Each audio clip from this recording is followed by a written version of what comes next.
What is up, y'all? Welcome back to the channel. It's time for episode 41 of Tigers franchise, coming to you just hours after the Detroit Lions punched their ticket to San Francisco not to host a game against Green Bay, like I absent-mindedly said in the episode I recorded before the Bucks game. I don't know why my brain was stuck on Green Bay still winning. I guess it's because there was that moment late there where Purdy was playing terribly and it looked like, hey, Green Bay is going to do this, and I psyched myself into a championship home game. That's all right. They're punching their ticket to San Francisco. It won't be easy, but my Detroit Lions are in the conference title game. Y'all, that's happened once in my lifetime. We got waxed by Washington. I have vague memories of it. I have a lot more memory of them beating the Cowboys in the game before, in the divisional. And there, I had this shirt that said "Restore the Roar." Those are my key memories of it. I do remember, like, it's not that I've like blocked out that we got crushed by Washington. Like I said, I remember that, but obviously I have the positive feelings with the Cowboys win. Speaking of the Cowboys, man, the Lions are so much better than the Cowboys. That's awesome. And we beat them in Dallas, and then they took the game from us. That was crazy. But anyway, we're still in the playoffs, and they're not, so that's pretty awesome. Anyway, enough football. Let's talk baseball. I last left y'all on the cusp of spring training, I believe, or somewhere in like mid-Feb. Finished up the month, got into spring training, did make a move, and it was one of the ones that I hinted at, or at least circled around when we were talking last time. I brought in Sugar, y'all. Edwin Diaz is a Detroit Tiger under the almost identical circumstances with which I brought him into my Montreal franchise last year. And he became just a god, or like I said in that video, he continued to be a god. He elevated, was even more godlike. Honestly, he was a lot like this 2022 version with my Montreal team. 50% K rate. I think he had like more than 3 seasons with 50+% K rates. His ratios were obviously stupid good. He was just unbelievable, and he's been amazing in this run. If he does the Montreal thing, then he would get a level better. If he just stays at this level or even gets a little bit worse, since he will in fact be 34, it will not be the end of the world. Honestly, it's a little bit of a placeholder situation with that money, because if we don't use it, there's a strong chance it would get taken from us, that budget. And as I discovered at the end of last episode, we have both Torkelson and Riley Green. I had overlooked that Riley Green was going to be a free agent. Both are going to be free agents. So we're going to have to make a lot of money this year. I did raise ticket prices. I feel like maybe I could have done even more because the fan interest has gone up so much, but it's at $30. Someone in the comments, I believe his name was Shane, suggested putting some development budget in. After getting Diaz, I couldn't put too much, but I did throw $2 more million in there. So we got $37 mil in the development budget, and now we have $600,000. Now we could still finagle a trade. I'm sure we could work around some of the money here, but I'm not too worried about it. I think we could figure some things out if we had to make an in-season trade. That would have been like one reason to keep a few mil on hand, but I did like going higher on the development budget. Honestly, I don't know. This is another thing I got in my head that was wrong. I thought 35 was like the max, or there was like diminishing returns or something. I don't know where I picked that up. I don't even know if that's 100% the number, but I could add the extra 2 mil, so I did. We can use it. Our development has sucked in this sim as far as like developing great prospects, so any nickel helps on that front. Let me check my checklist here. Okay, so we signed Diaz. Oh, and then I guess what we haven't done is we haven't gone over the big moves of all free agency, so let's go ahead and do that. We're usually looking at the ones that are offering at least 10 mil per year. So Anthony Santander getting a 1-year, $11.2 million deal from Toronto, staying in division. This is his first time out of Baltimore since getting there, and he's been pretty good in the sim, a stable mid-20s home run hitter. Looks like he dipped down a little bit in 2024 with just 15, but then back up 24, 28, 28. Carbon copy seasons here in 26 and 27 with the homers, runs batted in, and runs matching at 28, 87, and 79. Love that symmetry. Get that Chris Davis action, though, and do it 4 years in a row. And with batting average, too. That's still such an amazing thing with the Chris Davis. I think we were talking about that a few episodes ago with something.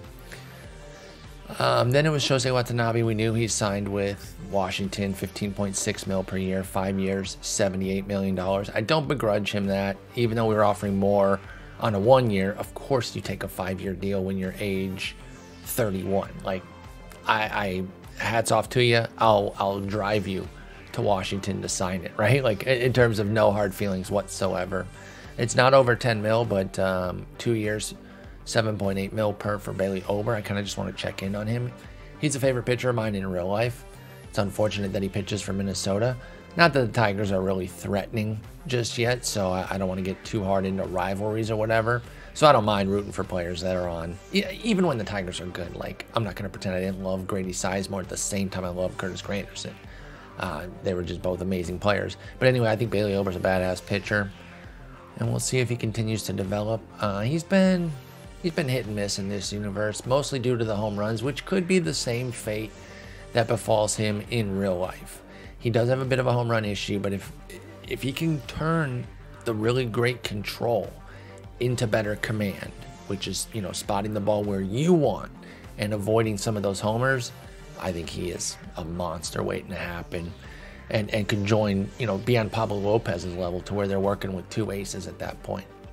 Ketel Marte gets 4 at 16.4 per for a near $66 million deal at age 34 from Boston. And, he's been pretty good during the sim. He put up 5 WAR in 2023, then 3, 4, 2, and 2.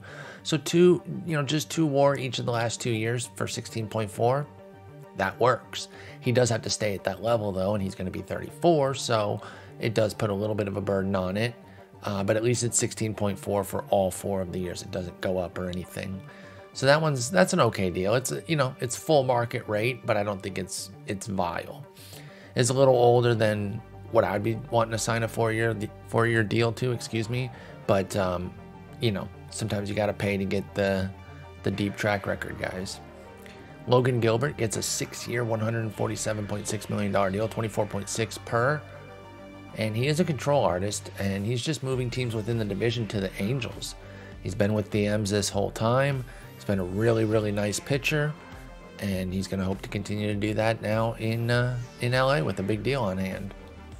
I really wish this would go back to where you were. I need to ask the devs about that because it's so annoying that you have to go back and find it. Jake Fraley gets 4 years, $72 million from Boston.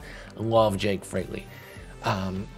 I don't know if it's a Cincinnati-wide thing. I heard this from a friend of mine, so I'm like giving him credit for bringing it to me. I'm not saying that he created it, but he had the little motto of Jake Fraley rakes daily, which I love because he does rake. The daily part is the issue right now, though. Health has been a big problem for Fraley, and it looks like it's continued in this sim. 11 games in 2024, 70 in 2025, 108, 117. It's a mix of platoon and injury. He does have injury normal injury proneness in this universe. So actually, it's not injury in this universe. In real life, it is. He's dealt with some injuries. But in this world, he's missed 3 days. So teams just aren't playing him on a platoon situation, which he does get quite a bit worse. But I'm surprised it's that low. So then he has this big spike season at age 32. Puts up 4 WAR in just 117 games, and Boston just forks out big money for him. Wow.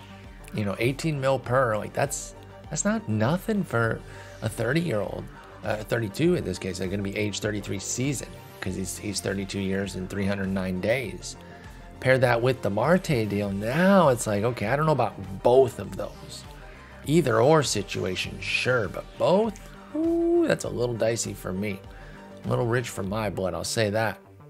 Matthew Boyd signs a 1-year, $10 million deal with Boston as well. How old is he at this point? 37? He was with Cincinnati last year. He also had a huge spike season. 69 innings out of relief mostly with 2 starts, 27 relief appearances, 2.21 ERA, 101 WHIP. Now 10 mil on a 1 year for an arm that you believe in, sure. I'm just not sure that Boyd is where I would, and I'm a Boyd boy. I like Boyd, but he's 37 years old in the game right now with a huge home run issue still. So my Boyd boy fandom has a limit here. Christian Javier got 4 years, 95.8 from San Diego, just about 24 mil per. He spent a carryover year there in Tampa Bay. Did Houston trade him over there before? Yes, for Jorge Benavidez. So they traded him in the last year of his team control to get a, a live arm. Not too great. And then Tampa Bay, of course, set him free after a mediocre season. But he still got paid almost 20 mil per. In fact, it goes up. It's 19.2, 23.4, then 26.6 for 2 more years. All 4 guaranteed as well. That's a lot, San Diego. That's a lot for a guy that has 1 sub-4 ERA during the sim. I know ERA isn't everything.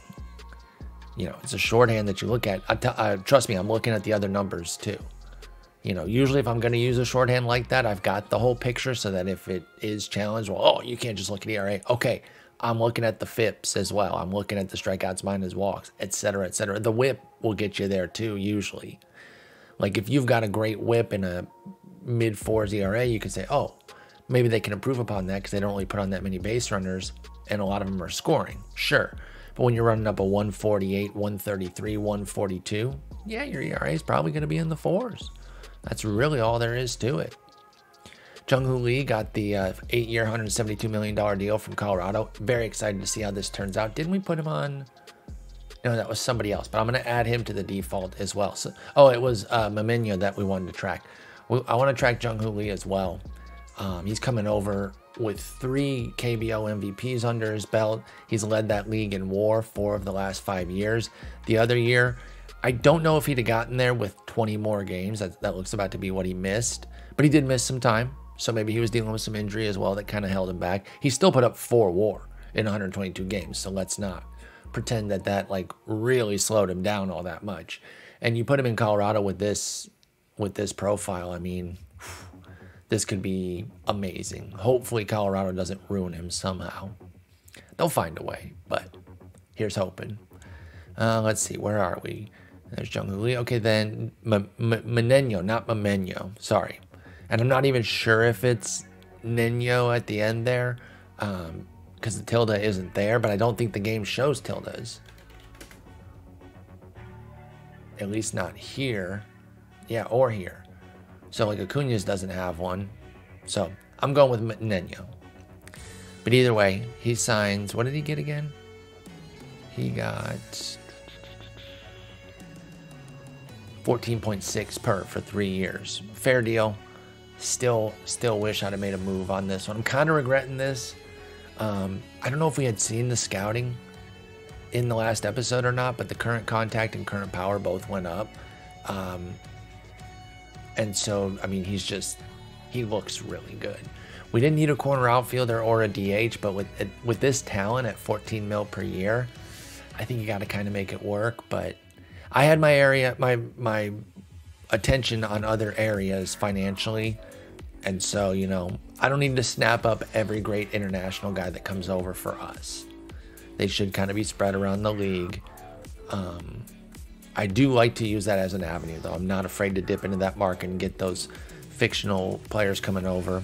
Or sometimes it's, real player like Jung-Hoo Lee. But with the MPB not in anymore, I think Mameno is a product of that as a South African. I think the MPB players that were turned into South African players. So let's see what else we've got here. Mackenzie Gore, 18.5 mil per year for 3 years to pitch in Colorado. It's just going to be dicey because it's Colorado. He's a good pitcher. He is coming off his best year, though.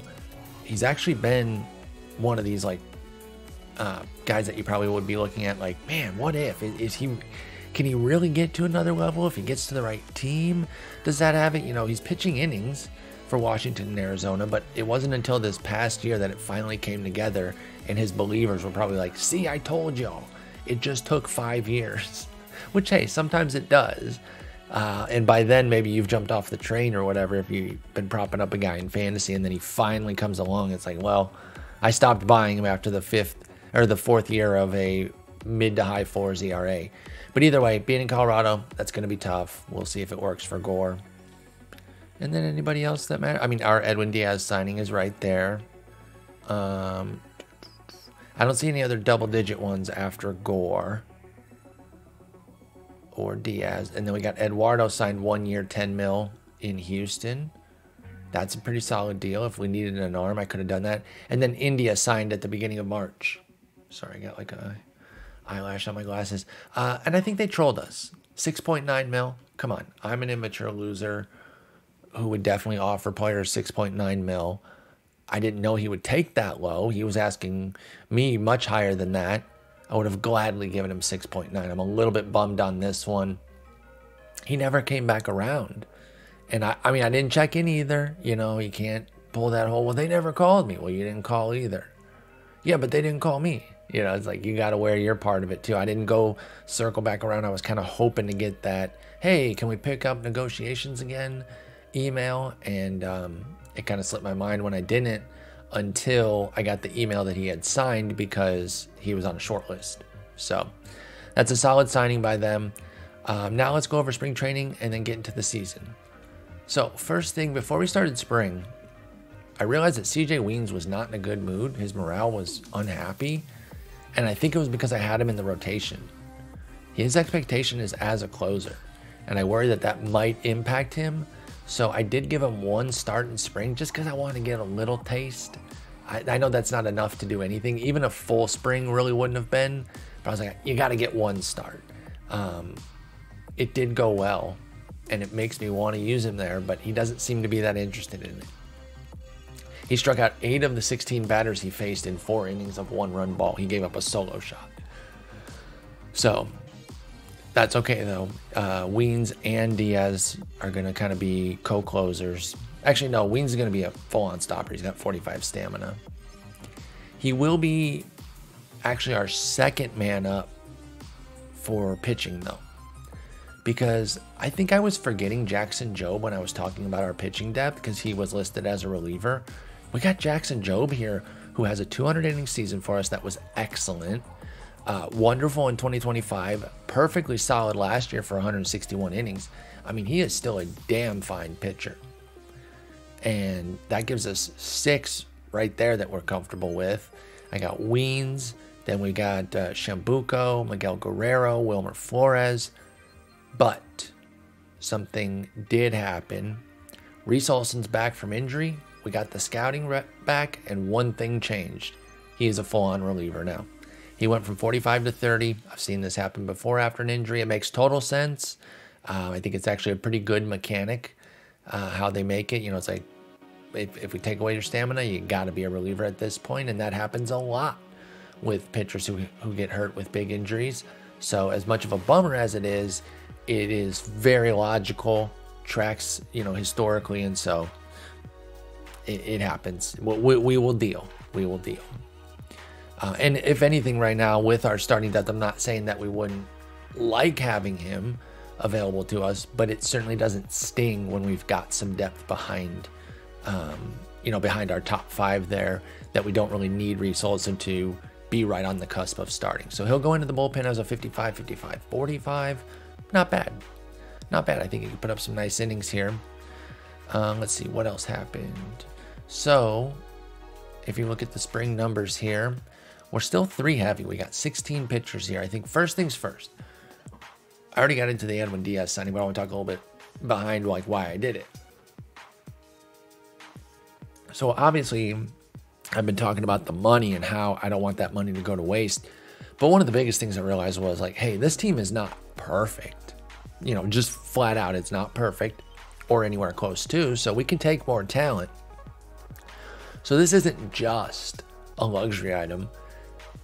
But if I let, you know, a Hall of Fame type closer just go by the wayside at a fair price of 14.2 mil while keeping a Rule 5 guy, then I'm a moron. That was kind of the linchpin thinking that turned it for me. Or my turning point, not linchpin. That was like my turning point of like, wait a minute.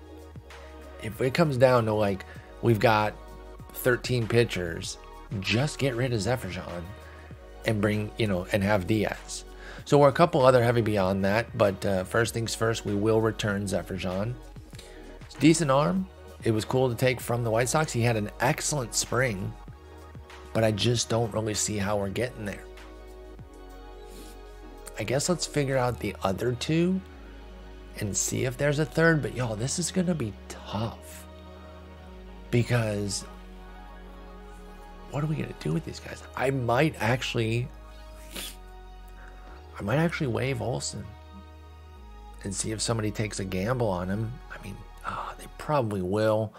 But again, it doesn't matter because he's not a starter. He's not even a stopper with 30 stamina. So I feel like I could take the chance. So I think he's one of them. And then Zephyrjan was who I was mentally... See, I don't know how I get away from Zephyrjan. And you guys know I like to do like a cool spring training story who makes the team because they popped off. Zephyrjan would have been that guy. Hey, this Rule 5 guy came in. He really dominated. 5 shutdowns, 1 meltdown, 31% K rate in 15 innings, 176 ERA, 104 whip. Like, he killed it. But push come to shove, I just don't think we've got room for him. I just don't see it. Because then, like, who else is even... I don't even know who the third is right now. I tell you what. I wonder if we have to go 13-13 for a moment just to kind of keep our talent. Because Wilman Diaz has this quad strain that he's had for a little while already. It's going to affect him for another 1 to 2 weeks. It only affects running minimally. So he can play. Like, this is not a must take him out or we're really hindering him. He had an excellent spring. But I wonder if maybe DLing him or ILing him makes some sense. Oh, I'm torn on this, man. Actually, I think first things first. Never mind. Something I was going to say doesn't make sense. What's new? I was going to say first things first. Maybe Parker Meadows has to go down. But then who backs up center? I guess it would be Green. But you guys know how I feel about having a starter back somebody up at a key position specifically. But I think right now, at least for like the first week or whatever, this makes the most sense. So we send Parker down. We know Arelvis can play a little left. Maybe should have trained him in left during spring, but I didn't know I was going to do this. This is definitely on the fly. We know Torque can play some left and right. He's pretty good at it. So I guess we put him there. We got to put Colton Hartman as the right backup, right field. Green in center. We could put Torque. I mean, that's just another starter, though. That's not good. Arelvis does have a 60 arm. I'm actually going to put him as a right field backup as well. Ahead of Hartman because Hartman's starting a DH. But Pacheco's going to play a lot. I think these two are going to go back and forth almost on an every other day type deal. I got it at every third game right now between Hartman and Pacheco at DH. Pacheco had a brutal spring and Hartman wasn't much better. 71 WRC plus for Hartman, 56 for Pacheco. So neither of them really showed out, but that's fine. Like the only reason I'm bringing that up is like if one of them had popped off, maybe we would have seen a bigger share for them, but neither did. So we'll just do this. I think I'm going to do every fourth game for show. Neither catcher did all that well either. Torque was pretty good. O'Neal Cruz was amazing. Diaz, like I said, was really great. Gage Workman was pretty good. And then Mendoza and Green. Riley Green. Riley Green had 7 homers. That's the most in baseball. All right, so we're down to 13 hitters. I like 14-12, but I think right now with all this pitching talent, we should do this. So, who did I say was getting sent out? Oh yeah, Shambuko is not making the team. In fact, that was never the plan. When we got him, I had said that he was going to go be a starter in the minors. So let's definitely do that. That makes life a little easier. He had a strong spring ERA-wise. It was a bit deceptive. Well, actually, no, looking closer at it, 409 BABIP was why his whip was incredibly high. But he worked around it with a solid 15% strikeout minus walk. So he put up a 198 ERA and a 154 whip. Bottom line is he probably didn't deserve either of those. he probably pitched more like a mid-3s ERA with like a 120 whip type of guy. But he pitched well. He'll go down to AAA. He could be a dude down there. So that's 1. Reese might be 2. And then Zephyrjan again. I think I get back to Zephyrjan. Maybe Wilmer is the better guy to try to squeak through. I really could see a team picking him up to start, even though he's only 45, 60, 60. I mean, 60, 60 is pretty nice with extreme ground ball and 45 stamina. Like that can be a starter. I like my starters a bit more dominant, but not everyone can be a big strikeout guy, right? Like there aren't 60, 60, 60s floating around. Those are called aces. So because he has starter capability, I think it makes more sense for Olsen. I will say, though, you might have noticed this if you're watching the screen and not second screening. When I do OSA for Olsen, his stamina goes to 40. And so there could be a team that believes that and then goes for him. So let's do this first. Let's shop him. Can't hurt, right? Oh, it doesn't have to be for all infielders. Okay, nobody's interested there. With all players? Nope. What about adding veterans? This is giving us an indication. Okay, so this doesn't mean he won't get picked up, because it's one thing to pick up somebody for free than, paying something for them, obviously. So somebody still might pick him up, but nobody's willing to give a damn thing. So I don't think he's going to be a hot commodity. And let's waive and designate. So Reese Olsen, another original Tiger. Bummer that he might not be around, but it's the right thing to do. Pablo Aldonis. What did I do with this guy? Why has he got this little plus next to his name? Oh, he's out of options. And he's Rule 5 eligible. Okay. I guess he can be in AAA. Should Planting? No, I'm going to let Planting play a little bit in AA. Maybe, like, even if he cooks. Like, that's fine. Come down here, dominate. Show these fools what it's about. Be dominant. Whip this team into shape. I signed a bunch of random pitchers just because we needed some talent in the organization, y'all. And it's not great talent either. I just want to be honest about that. But maybe one or two of them will spike into something. That could be fun, right? This Carranza guy might need to be higher. Oh, yeah, he can hang in AAA probably. I mean, you want to talk about that Wilmer Flores profile. This is that to the extreme. 35 stuff, but 65 movement, 60 control, and 40 stamina. So maybe Carranza has something. Let's go to AAA real quick. AAA now has 20 pitchers. That's like the max. It's more than I really want, but it's a number I can live with. Maybe some of these 20s can be cut. Yeah, this Trevin Michael, we don't need him. Because you cast a wide net when you go signing these guys, because you got to get bodies in. We had a real big departure of bodies in the minors, right? It wasn't overwhelming talent, but they were filling the ball clubs. So we had to replace it. We had to do a little backfill. But I can remove these 3. Now it's down to 17. That's totally fair. 19 hitters. All the hitters have a tinge of potential. Only 1, 2 35s. Trent Caraway. He's still got a little something. It's his 24th birthday, March 29th here. 3rd round pick from 2023. It's his birthday. I won't cut him on his birthday. What am I, the Cardinals? If you don't know that story, I think the DFA James. I think his name's James Nail on his birthday. But I think they retained him. Like, I think he made it through. That's just a bummer on your birthday. So we won't be like them. We're better than that.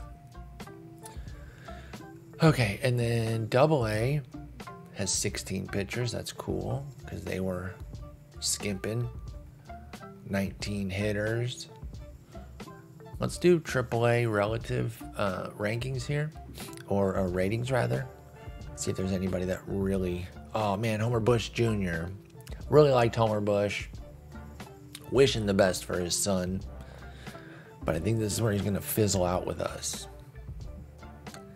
Because, I mean, he's got the high work ethic, but he's 26. It's all 40s on the card. Offensively, 55s down the line. Defensively, which is okay for a corner, but not if you don't have a bat. So hopefully he has a better future.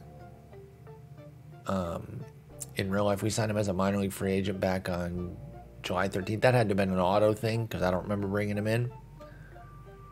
Oh, he was a draft target in that draft, though, so that's cool. But, all right, we're going to waive him, or release him, rather. Good luck to Homer Bush Jr. And then Orlando Pena. He has a low work ethic and intelligence. He's 25. Yeah, we can mark him as well. All right, so that's 17 hitters. That's fine. 16 pitchers. And then high A has 18 pitchers. Now, there's a lot of 20s here. For AAA even. So they're like 10s for the majors. It doesn't go lower than 20, but like that's, you know, they're really bad. So let's start with some of the older guys like Colin Fields, who's 28. Probably don't need to keep him around. Duque Hebert. Wait, is this the guy who was in the WBC and got signed? From Nicaragua? I think it was. Maybe. I don't know. I think it was. I'm not going to look it up, but I'm going to pretend that he is and keep him. But then Miguel Angel Badass. It's actually Bodas, but it looks like Badass, so we're going with it. And then Ronnie Chalice. We'll release those three down to 15, which, you know, is a little tight, but 15's fine in the minors. And then 17 hitters. Jesus Machado's 25. Doesn't really bring anything to the table. Jack Caglianone, or Caglianone, I think I don't know how to pronounce that name. I think he could be a stud in real life. He's a two-way guy that I don't think he's going to like try to two-way in the majors or anything, but he's supposed to be able to just tattoo the hell out of them. I mean, he can. He is doing that at Florida. I've seen him do it. We'll see if, I say supposed to because we'll see if that's going to translate to pro ball. But it's not working for us. He was a 9th round pick in 2024. I wanted it to work. He's still got some power and eye, but even those would have to be like 65, 70 to sustain 35 contact, 30 gap, and 30 avoid K. So good luck to you. All right. Minor league stuff is in order, at least in the upper minors there. High A, double A, triple A. I've already worked on the low minors, by the way. They're not good, but I've worked on them. The FCL is starting to get some talent in at least, so maybe they can start to turn it around. Here's hoping. All right, so what's next? Oh, we still have one pitcher to get rid of, right? Damn, we're still at 14. Golly. Oh, yeah, Zephyr. No matter what I do, I can't get there. I can't get there, y'all. Like, Miguel Guerrero has options, but he's too good to keep around a Rule 5 whose upside I don't even really think is that high. 65, 50, 45, this could be a badass reliever, or he could put up another 5.88 ERA with a 160 whip. That would be 0% surprising. It'd be just as likely as, a 250 ERA with a 120 whip. So, can I maybe trade him? Maybe get a little something out the door? Let's try that. Let's try that little scam. Cleveland has moderate interest. They want to give us Joey Wentz back. Doesn't really solve our problem because he's out of options, but let's talk to them and see if we can find anything. I'll take anything. Ismael Corona, 19, low work ethic reliever. He says, let me give it some thought. Oh, but to make this work now is like a legit ass player. All right, what about Jesus Jaramillo? Also low work ethic, 19 years old. Just has a bunch of pitches, not much else. Come on. Same players that he wants too, which are pretty good ones. All right, well, this isn't going to work. That's fine. We tried. Boston, I thought this said Boston Batman. It says Boston Bateman, which is still a pretty interesting name, right? Boston Bateman. Same players. Okay, okay. I'm going to try one more because you guys know I just will bash my head into the same wall repeatedly. And the same players. Okay. They don't want it. Nobody wants Zephyr. We wish him luck. We really do. What are you angry about? Transactions? Well, maybe because he knows he wasn't going to stay on the team and then his performance is making him very unhappy. That I don't understand unless that's carryover from last year. I guess they don't react to their spring performance. But, I mean, listen. Spring training stats are not super important. They're not completely useless, though. That narrative has been debunked. And if you still have people touting that and telling you like, oh, they don't mean anything, don't worry about it, you got to disabuse them of that notion. There's still valuable data. And all you have to do is Google like, are spring training stats good, and read the articles that are out there. Jeff Zimmerman, Derek Carty, those are the two that jump off the top of my head. There's value to be gleaned. Strikeout walk rates for pitchers and hitters. Stolen base volume. If a guy jumps up big time in stolen base attempts, even if he's not successful, that's usually a good indicator that they're going to steal more during the season. Of course, velocity readings, new pitches, like there are things to be gleaned. Obviously, somebody hitting like 430 with a bunch of cheap ass singles that from the 6th inning on, who gives a shit about that? That's the kind of data that people are talking about when they say spring training is meaningless.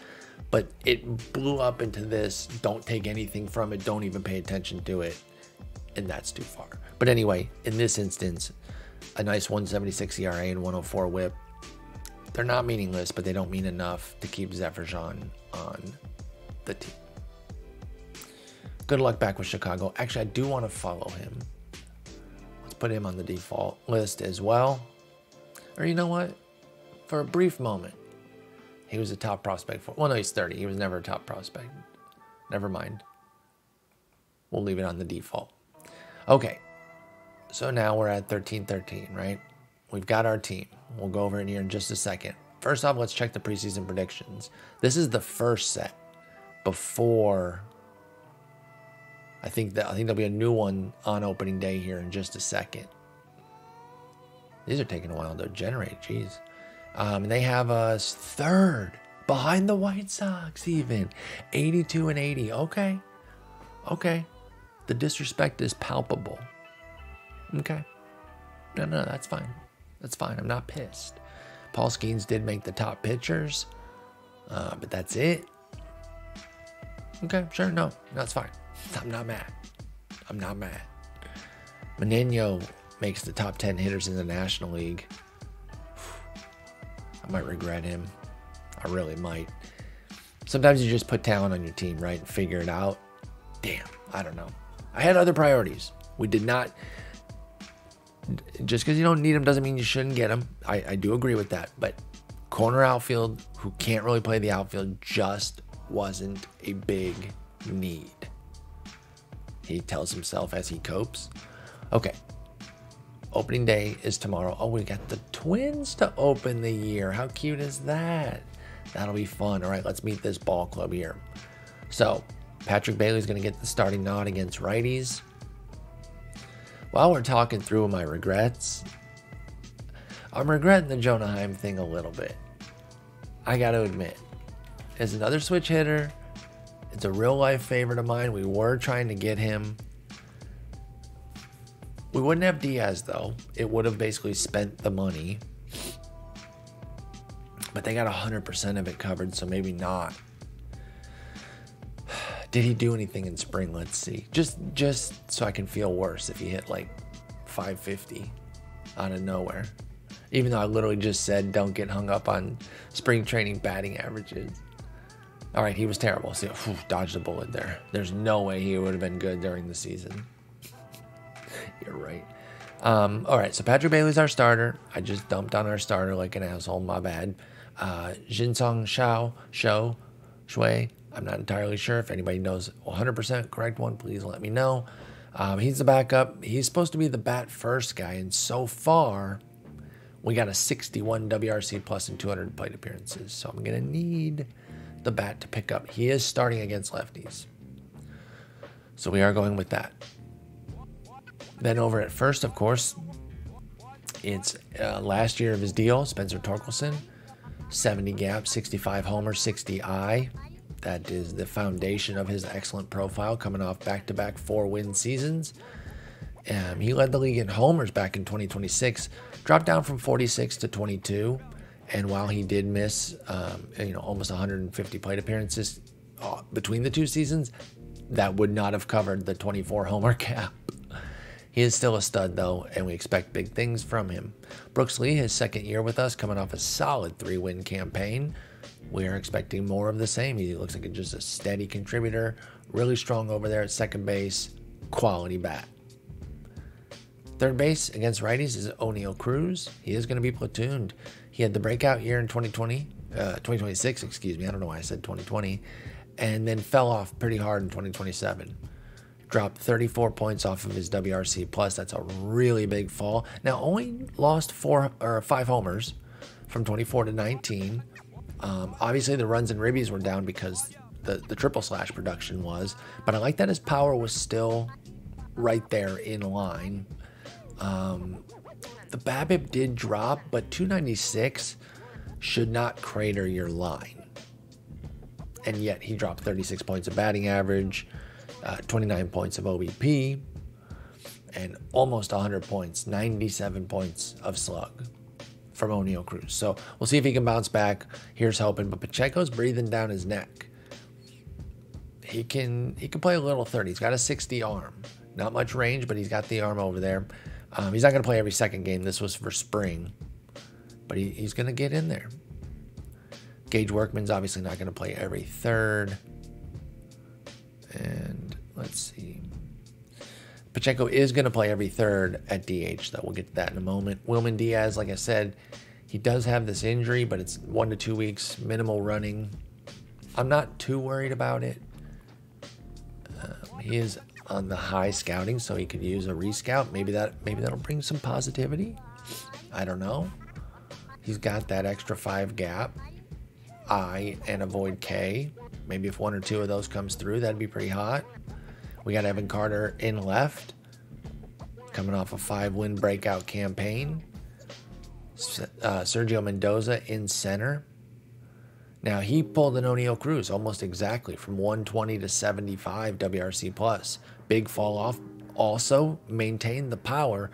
Now, he has a better case to kind of blame it on the BABIP, dropping from 330 to 260. Of course, you can say blame it on that. It doesn't mean you're fully off the hook, though. There could have been things that he did, and obviously we don't have StatCast. We're not going to try to dive in and diagnose Mendoza. But if you're looking at a player in real life, you would then go into that second, third level and say, hey, was he still smacking the piss out of the ball and it was finding gloves and he was unlucky? We can bet on a rebound. Or was he striking the ball less or not as well and, too many ground balls or weak ground balls, but still had powerful fly balls, so that's why he hit his homers. Whatever. You can diagnose with that second and third level data. Unfortunately, we can't here, but he plays such a mean center field that we're not taking Sergio Mendoza out. And then Riley Green, also in his last year, churning out 5-win seasons. And here's hoping we get another one and then many more after that. I'm going to try to sign him. Although, y'all, I don't know what's going on. I'm still getting this bullshit here where even when I come up with a deal, you see this here, it says money left for extension if signed, -$3 million. Okay, 1, 2, 3. Take those 3, we'll take $4 million off, and now it's a positive number. Okay, I did that, and then I worked out a whole other deal. Like, even if I leave it as this framework, I hope the game doesn't troll me here. It might, because it likes to do that. But I'm just going to change this just in case. But I think it's going to tell me that I can't do this because of finances. Yeah. Your owner doesn't approve the deal. You don't have enough money. Your projected payroll exceeds your budget by $25 million. What? Then what is this? What is this maximum allowable? Like, what is this shit? I don't know. I have no idea.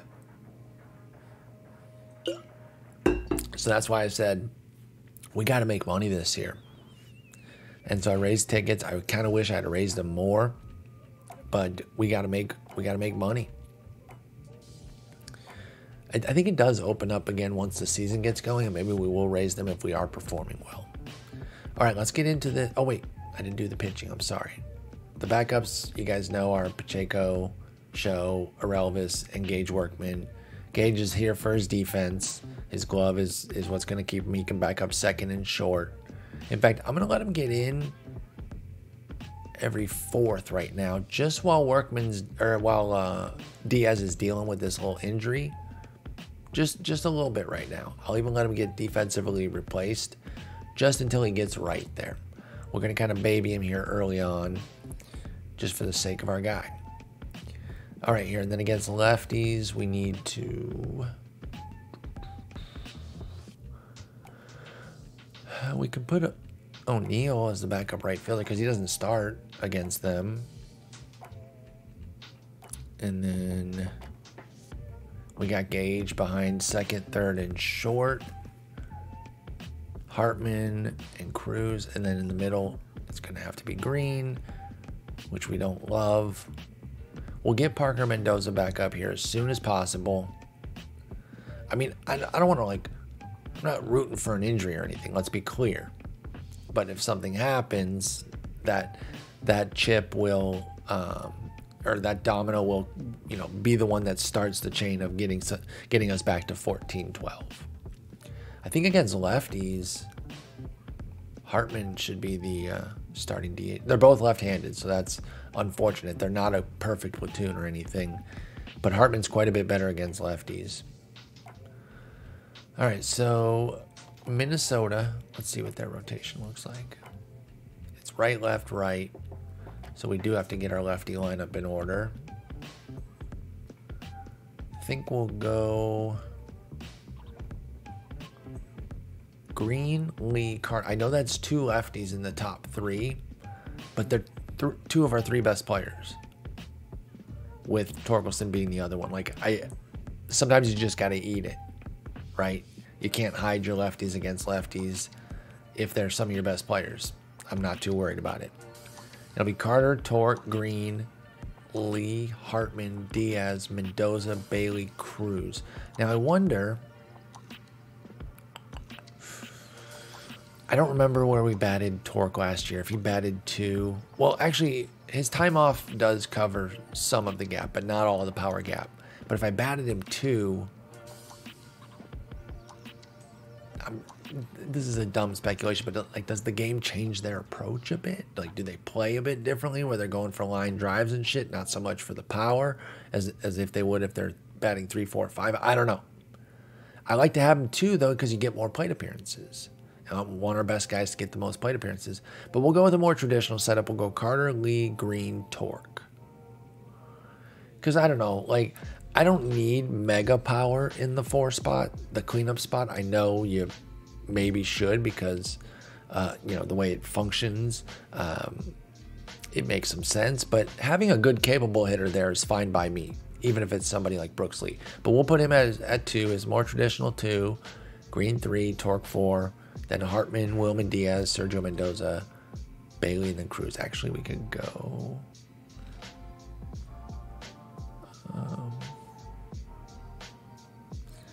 Yeah, we're going to go Mendoza last. Excuse me. All right, we're going to do that. Then the pitching, we've got Skeens, Skubal, Enriquez, Stone, Ashby, Job. We're not going to run a 6-man. We'll put Job in the bullpen. That's probably going to piss him off a little bit. It's a little risky. I don't think he improves in the bullpen either. Somebody was like that. I can't remember who. Okay, he gets 5 stuff. There was one guy, maybe it was Ashby. I think Ashby does not improve. Yeah, he stays the same, which is kind of annoying because I feel like he could have been a devastating lefty. I mean, he still can. In fact, I wonder if we should go Job starting. Job has the better stamina, and we only have one reliever from the left side with Mosqueda. Y'all, I think I'm going to trust Job. We're paying him 12 mil. We're paying Ashby 9. You know, I don't judge everything by money, but you need more volume out of the $12 million guy. He's got the juice for it. So let's do that. And then let's put Ashby as our lefty stopper. Then we got Mosqueda, Wilmer Flores, Jonathan Almonte,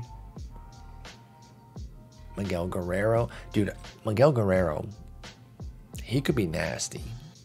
He's got 40 stamina. That's why I really liked the idea of starting Weens. I just don't think he wants to. And right now we've got 5. So we're going to go with this. Y'all, I don't want to, you know, overstate it. I shouldn't even say it to where the OOTP gods can hear me, but I really like our pitching. I do. I'm sorry. Sue me, you know. All right, let's get to opening day. We're coming up on the 50-minute mark. I don't think we're going to go through all of April. We'll do a couple series. I think that's what we did last year, where we did opening day, then got through a couple series, and then cut it from there. And then I think I picked it up in like mid to late May. I think we'll do that here. Too much football, jibber jabber. Shut up about your Lions. No, I'm not going to shut up about them because, like I said, this is a new, different feeling. I'm not quite used to it, but I love it. Oh, and somebody, I think it was Kev, mentioned checking out Luis Guillorme. So I did do that. Let's see what the scouting says. Oh, his potential dropped, his potential contact drop, and his current. But yeah, citing his glove and saying that he had aged pretty well in some of his sims. I did try to sign him as a minor league free agent. I don't know if he said anything about that. He does favor the offer. And so does this Woo Suk Ko. Now we're trying to get this guy to basically just rehab him. He's out for 6 to 7 months. He could be shit when he gets healthy. But he's a 60, 55, 55 with 35 stamina. Power pitcher out of South Korea. I figure why not? Like, he has $2 million major league contract, but do we have to call him up if he's hurt? And if he does leave, you know, because I leave him in the minors, and if he's allowed to leave after 30 days, even when he's hurt, if he does leave, okay. We don't have to pay the money, so that's fine. Wilman Diaz on the rescout. Gets a potential contact. Let's go. Up to 55. So now he's a 60 player. He got 5 overall and 5 rating, or 5 potential rating. Cool. We'll take it. And then our report versus the Twins. It'll be Skeens Burns, Enriquez Noble Meyer, first round pick from 2023 in real life. Traded over from Atlanta here last deadline. He's a stud.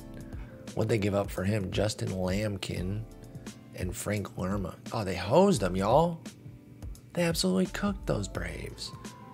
Did Anthopoulos get fired? What the hell? Did he just pop off?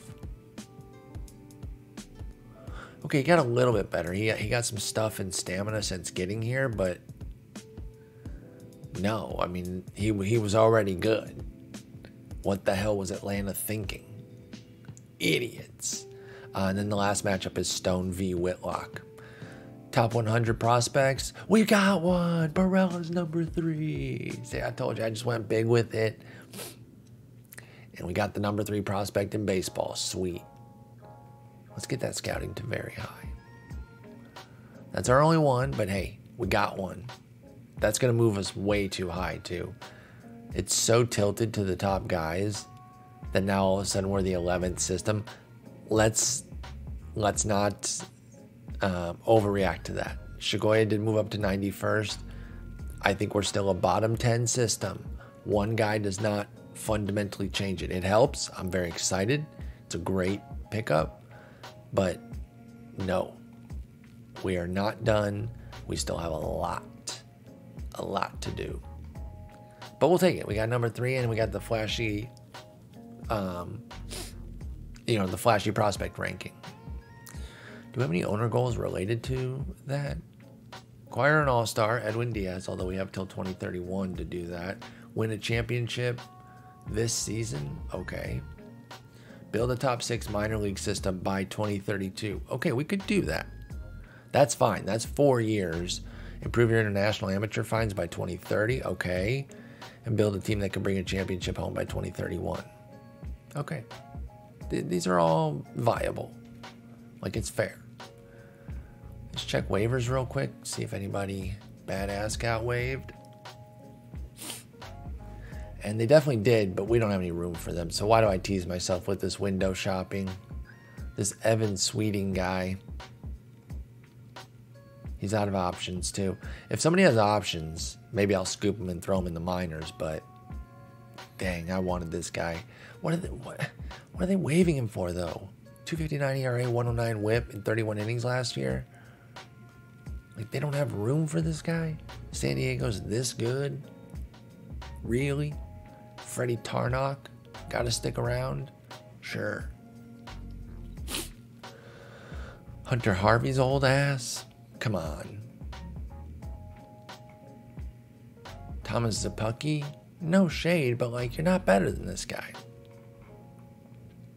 They're waving Bryce Miller too. He's not great, but damn. They're putting some talent out there, y'all. Plus, he could start. I kind of want to put him back on their team for them. But, you know, sometimes I've done that stuff and they turn around and undo it immediately. So, can't control the computer. You know, their guy sees him differently. I don't know, but OSA loves him too. Man, maybe we should try to get this guy. What if we trade for him?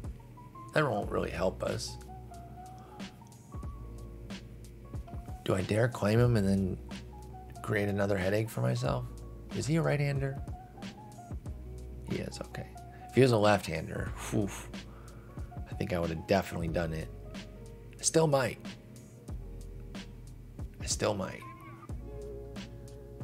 Do we send down Guerrero for him? Or does that not make any sense? It doesn't really make any sense. I mean, Sweeting's got 5 better stuff, but Guerrero has 5 better movement. And in his potential, he's got 5 movement and 5, or he's got, well, in the potential, 5 stuff advantage for Sweeting, 5 control advantage for Guerrero. Yeah, I mean, the thing of it is, it's not either or. We would have both. It's just that Guerrero would be in the minors. You know what? Kind of talk myself into it. Let's claim him. Evan Sweeting, you might be on the team. We'll see. Will Klein's kind of interesting too. Only 35 control, though. That's very scary. Surprised Colorado's moving on from... Dude, you found a guy who has back-to-back sub-3 ERAs for y'all? Come on, Colorado. You did a good move with the Jung-Hoo Lee situation. What are you messing up here for? For Ryan Stanek? He's 36. Come on. Come on. Guys, I'm helping Colorado. They eat paste in the corner. Come on. I gotta help them. Again, they might undo it, but I'm gonna try to protect them from themselves here.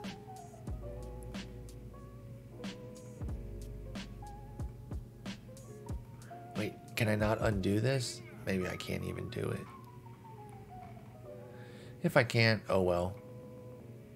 I thought you could though. I could just cheat out of it.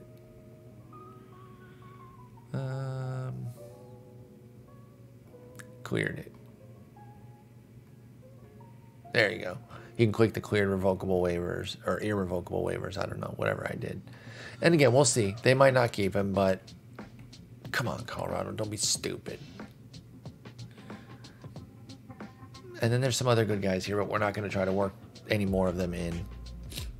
Bottom line is, make sure you check the waiver wire on opening day, y'all, or the day before it. All right, let's get into this, because now we're pretty much at an hour. This game one, I mean, if I wanted to make it a whole like play out opening day thing, I think it would be pretty fun with Skeens v Burns, but we're just going to sim. Let's get this series, the Baltimore series, and the trip to the Angels, and we'll stop here on the 10th. Game 1. Oh, did we check the new predictions yet? We did win 6-2. The new predictions. There we go. That's better. 91-71. 3 games back in Minnesota. Clobbering the White Sox. Get the hell out of here with that White Sox bullshit from earlier. Skeens still made the top 10 pitchers, but so did Burns and McClanahan for Minnesota. Nobody's hitters for either of those two teams, I should say. Obviously, 10 hitters did make it for somebody's teams. Minnesota is projected to be the class of the American League. Our 91 wins is matched by Seattle out west, and then a bunch of 80-something win teams in the East. So your standard rumble in the East. Minnesota and Detroit pretty clear of the White Sox, Guardians, and Royals. And then the Mariners, king of the mountain, apparently, with the Angels, Astros, A's, and Rangers sucking, according to these projections.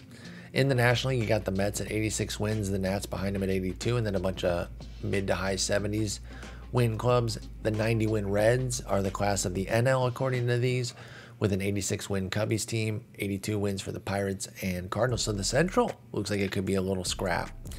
Same with the West, 89 wins for the Dodgers, but then 84 for the D-backs and Padres. So we'll see what goes down there. Who's this Jerez guy? Juan Jerez or Jerez. Pirates stud. How'd they get this buddy? Oh, he's already in the org.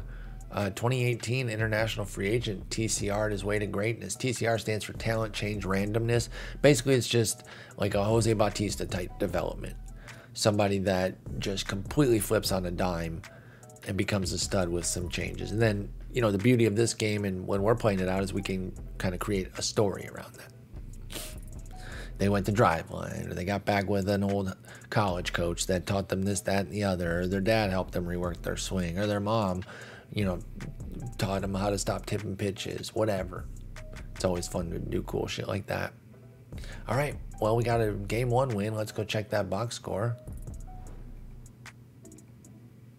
Barella's scouting did go up 5 points, or his power did, I should say, on that last scouting report. All right, so we win 6-2. Love to see it. Skeens, 7 1/3, 2 runs, 7 1/3, baby. I love that. Nolan Gorman went yard for them. There was a 2-run shot in the 8th. That was the only damage against Skeens. Colton Hartman with 2 homers. Let's go. In the 3rd and the 8th. What a stud. Great start to the season. We get the day off just in case there was inclement weather. Here's the big player development report. Oh, wait. Ty Madden was claimed off the wire. Oh, I think he's still on a list for us.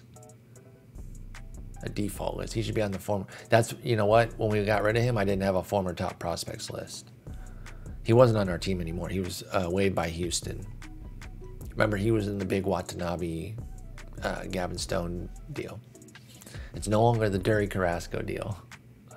And we did get Evan Sweeting. Sweet. Miguel Guerrero. I'm really sorry to, like, you don't really deserve this, but we gotta stack talent where we can, my man. Oh, he's so pissed. Shit, y'all. We got to keep Reese Olson at least. Oh man, I don't like pissing off Guerrero like that. We got to get him back up as soon as possible, I feel like. Maybe I'll execute a trade of some sort, like a 2-for-1 after this episode. We'll see. All right, game 2 against Minnesota. Well, Saturday afternoon battle. We lose 6-4 in 12. Skubal roughed up him a little bit, but so was McClanahan. They both gave up 4 runs, 5 2/3 for Skubal, 6 1/3 for McClanahan. So we outlasted him a little bit. Buxton goes yard against Scoobs. We didn't get any homers. We did get a Brooks Lee triple. 2 hits for Relvis and Show. 3 ribbies for Lee. I would assume the bases were loaded then on that triple. Yep, 3 on, 1 out. All right, and then the rubber match. Wouldn't have it any other way against them. I mean, I would love a sweep, but, you know, it's probably always going to come down to the rubber match in most cases. Except, what was it, last year or 2 seasons ago when we swept them late? That was a real key series. We do win 7-2, so we get the opening series against our chief rivals here. Their new pickup, Noble Meyer. Well, not new pickup. They got him last summer, but like this is the beginning of his first full year with them. They're hoping for like a breakout for their 23-year-old. Boom, we smack him in the face with 6 runs on 7 hits and a walk. Enriquez, meanwhile, former Twin, mind you, goes 6 innings, 2 runs. We took the restrictions off this year. There is no batters faced limit. Do your thing, Enriquez. And listen, if it goes awry, I'll put the limit back on. Part of me thinks like don't fix what is not broken, and a guy putting up back-to-back sub-3 ERA seasons is definitively not broken. But the other part of me says let's push it a little bit, see if we can get a little bit more juice and turn him into a legit, like, full-on frontlining stud to pair the volume with the success. Like, even if the ERA goes up to, say, like 320, but it comes in 185 to 190 innings, a worthy trade-off, in my opinion. So we'll see. Pacheco goes yard, and so does Torque. Torque's on the board early. We got 4 against Baltimore and then 3 against the Dodgers, and we'll wrap up here. What do we got? Wilman Diaz, not healing as fast as expected. Okay, so this is still here. It's a day-to-day situation. Man, I wonder if I should have just put him on the IL, you know, way back when. I wanted to have our big new shortstop on opening day, but I'm going to cave now because it does kind of open up our problem, too, with the pitching situation.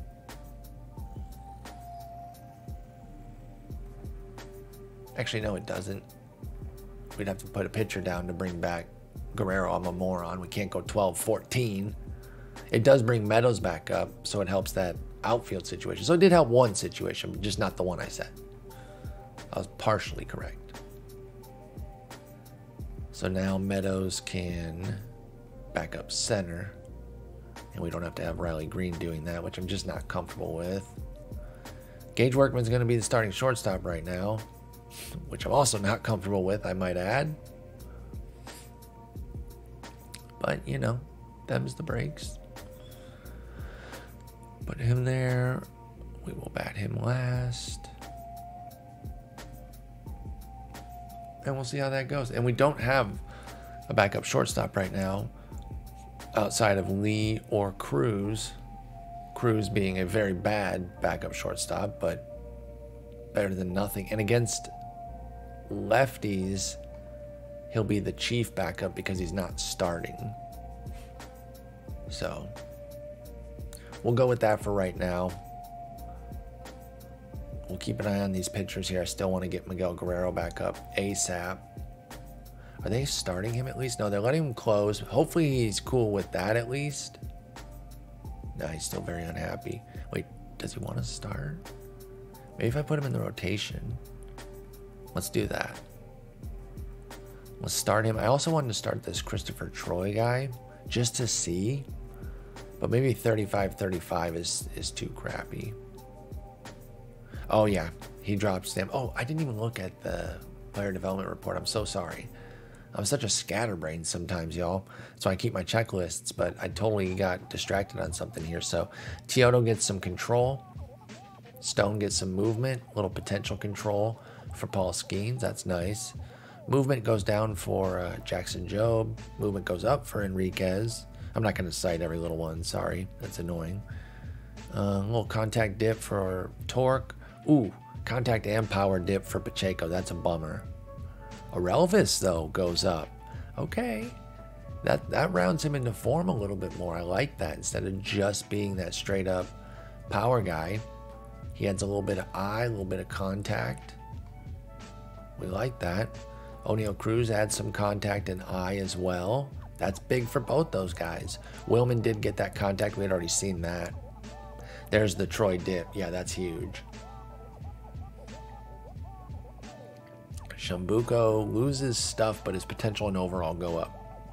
Sure. I mean, I know how that happens. I've explained it before, but it just looks funny when you see that. And if you haven't heard me explain it before, it's because these are on the 5s and 0s. So there could be a bunch of little gains that don't quite make the sheet, like 2, 3, 4 point gains. But then the only thing that does make the sheet is the dip. So you see the one dip, but then the overall goes up, and it's a funny juxtaposition. That's all. All right, nothing else stands out here. So a mediocre report. Usually there can be some big changes here that get me excited. We didn't really get any of that this year. We got some of our studs getting a little 5 or 10, or 10 meaning 5 and 2 spots, not actual 10-point jumps. Those do happen, but they're rare. All right, sorry. We did cover that now. We got a 6-5 win against Baltimore. Gavin Stone gets knocked around for 4 in 4 1/3. That's all right. Torque hits his second, game 2. We win 5-4 in 10, game 3. Looks like the Atlantic League is starting up. So the sim's taking a little bit longer. Hopefully it means we get a dub. Not that it would mean anything. Those two are not related. We do win 9-7. Can we get a 4-game sweep? We cannot. Okay, so we win 6-5, 5-4, 9-7, and then lose 7-4. The 5-4 win was in 10. Skeens, excellent again, but the bullpen blew it. It was Diaz. That's unfortunate. Fans were so excited, too. They had the music and everything. Pacheco and Mendoza go yard in the 9-7 win. We had to fend off a late push by them. Weens getting knocked around. Come on, man. Teodo as well. Deep breaths, Paul. Deep breaths. You're fine. And then the 7-4 loss was Scooble getting knocked. But Torque hit his third. Oh, this Ignacio Feliz guy. 11 punchies. This dude's sick. 90 stuff, 55 movement, 45 control. This is what I feel like Weens could kind of be, though. You know, if things like really rounded into form for him. He's got 80, 65, 40 as a reliever. And then as a starter, he's 75, 65, 40 with 45 stamina. So, I don't know. But for now, I'll leave him where he wants. He wants to be the closer. He's in a great mood. He can be the co-closer. Even though he's a stopper, we have his position listed as closer. Well, why even bring this guy to me? Juan Cartagena. He's the worst player I've ever seen in my life. Let him go be a kid. Leave him alone. All right. 3-game set against the Dodgers. Enriquez against Gabriel Hughes. Gavin Stone against Dustin May. And Paul Skeens against Bobby Miller. 2 guys I think can be legitimate real-life aces very soon. Bobby Miller could be as early as 2024 here. Skeens, obviously, let's let him debut and, you know, develop a little bit before we start putting too many high expectations on him. All right, let's play the Dodgers, and then we'll call it an episode. Diaz still has 6 days on the IL. I'm not going to give him a rehab because this was more of a precautionary IL anyway, so I just don't think we really need to. You know? So let's do this series here. It's unfortunate that he can't face the Dodgers. That would have been cool. Oh, shit. Torque got suspended for 5 games. Was it a fracas? A Donnybrook, perhaps?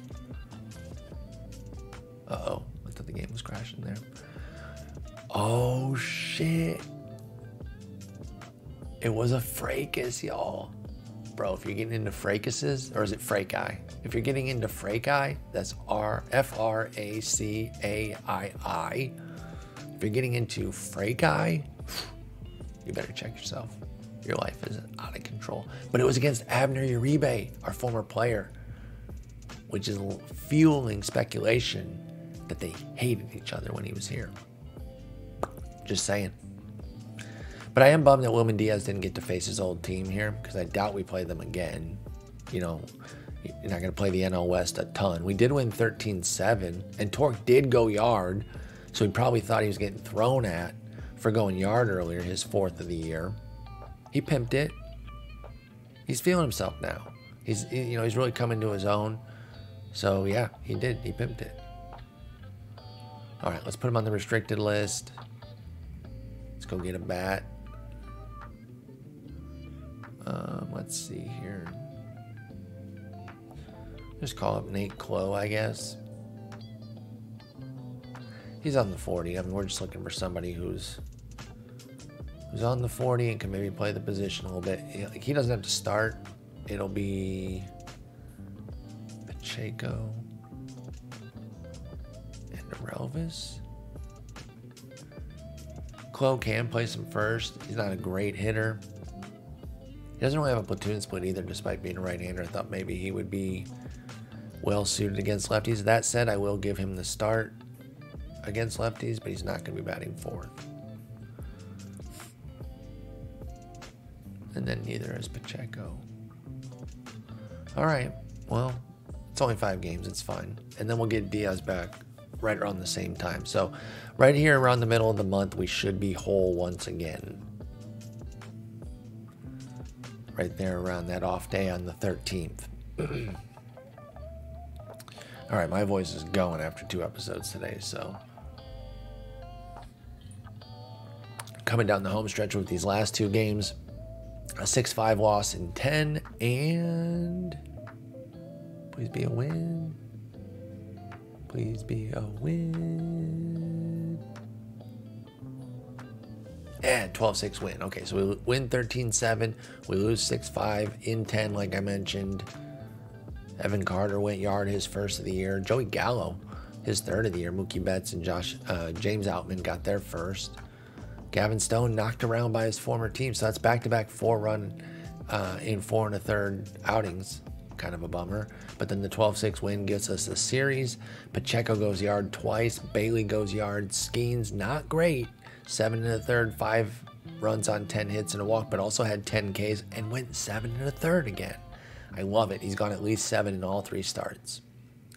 Bailey went 3 for 5 with 3 ribs. Pacheco had 8 ribbies, y'all, because it was 2 grand slams an inning apart. Now, it's not quite Fernando Tatis, you know, twice in the same inning off the same pitcher, but back-to-back innings is still pretty hot.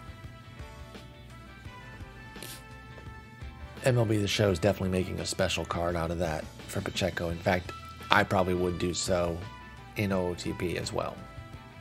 Ooh, Angel Felipe, our old friend with the Dodgers. He was part of the big Wilman Diaz deal. Did Coar ever land anywhere?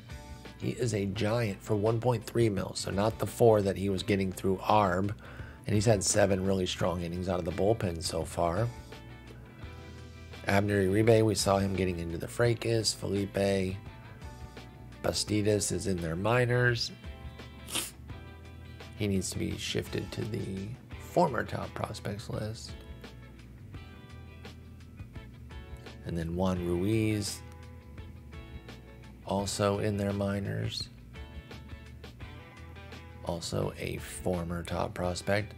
And then we know they traded Kirill.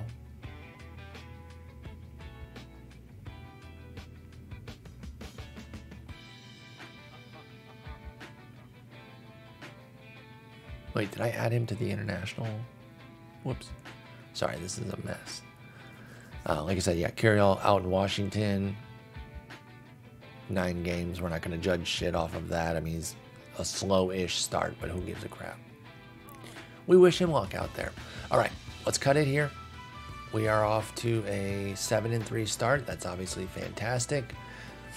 We have an extra innings game in each series. I did notice that. A 12-inning game against Minnesota, and then 10-inning games against Baltimore and the Dodgers. Just something I noticed. There's no real relevance to it. Like I said, when we come back, we will probably at least be through April. No guarantees on that, but I think my target is to kind of be into about mid-May, maybe around this off day on the 18th, with Diaz back, Torque back off of his suspension. Hopefully the team's humming. We'll see if we get Guerrero back. I might do a 2-for-1 pitching deal just to consolidate, but I don't want to go too far with it, because the second you start getting arrogant about your pitching depth, bang, you get a little cascade of injuries, and then you're scrounging. So as much as I don't love having Guerrero down here, because I don't think he's happy about it, well, I know he's not. It says very unhappy. At the same time, we're not just going to dump people and you know, cut into our talent. But we're moving forward. I'm very excited here about the 2028 season. Appreciate y'all so much for hanging out and checking us out. Go Lions next week. I'll have at least 1 episode, if not 2 more up before that game. but I'm very excited. So hopefully they can do well. Peace, y'all.